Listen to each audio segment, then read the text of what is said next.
brewed maroon tea with tree bark and dried gooseberries. She made poultices from leaves, herbs, and scraps of cloth, and if someone had a fever she burned dry grass and brushed smoke over their heads, muttering spells using Algonquin and Irish words that no one, not even herself, really understood. In the old priest's house, the children were learning table manners and geometry, as well as the waltz, and absorbing a way of seeing the world as a mystery, layered, rich. The old priest, Father Jeremiah Lillis, S.J., was a New York Irishman, short, barrel-chested, and nearly 70 when he came into the Pontiac. The remote parish was his first pastoral appointment. Before banishment to Canada, he had been a scholar, a teacher, a dreamer.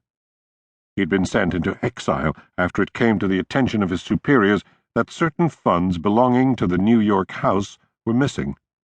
In fact, the old man had given away the order's money as well as his own to various men and women whom he loved. For these sins, and a few others, he had been dispatched to the Pontiac. The stout little priest shaved infrequently, so the rasp of his cheek was always rough and sharp, and his breath smelled of cigars and sweet wine.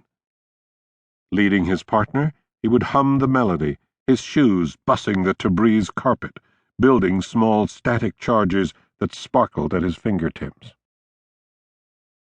On the train north, leaving through the Relations of Brebeuf and the other Jesuit martyrs, he had read of the 17th century black robes sent as missionaries into the same country, only to have their hearts eaten by Indians.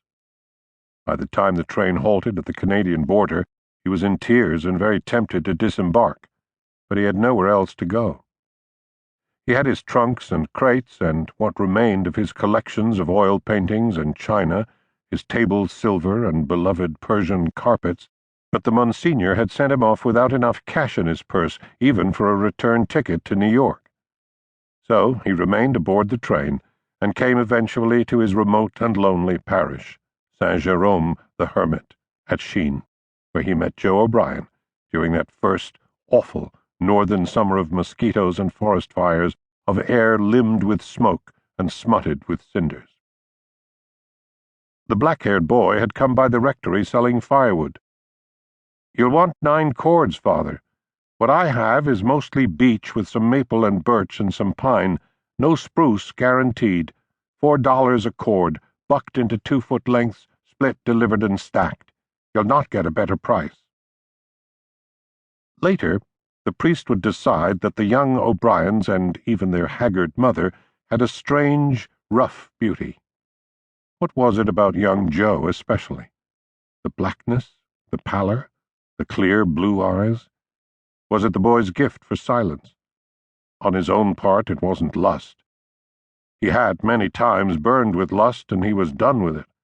At least he would never again confuse it with love. The priest was unpacking and shelving his books in the room he had decided to use for his study when Joe returned with a wagon and the first 2 cords. He began toting load after load of firewood up the rocky little path and into the woodshed using a canvas sling and a tump-line around his forehead. Father Lillis had thought himself the loneliest person in the world, but watching Joe at work, he decided that the black-haired boy, in his silence, in the ferocious way he drove himself, might be even lonelier. On his second day, Joe got his 2 younger brothers at work on the stacking, but he did most of the carrying himself, the tump-line taut on his brow, neck muscles supporting the weight, body bent and braced. As if he was struggling down Broadway, the old priest thought, in the maw of a wicked wind. He brought out a jug of lemonade and insisted that Joe pause long enough to take a glass. "Why so fast, lad? Now what's the rush? You're killing yourself." "It's easier to run than walk, Father." The old priest believed in the accessibility of the spirit world, though the dogma of his own religion was against it. In Paris, in New York, and once in Worcester, Massachusetts, he had visited the sage-scented candle-lit parlors of table-rapping mediums. It was wicked, and he risked burning in hell for his apostasy, but for much of his life he had been a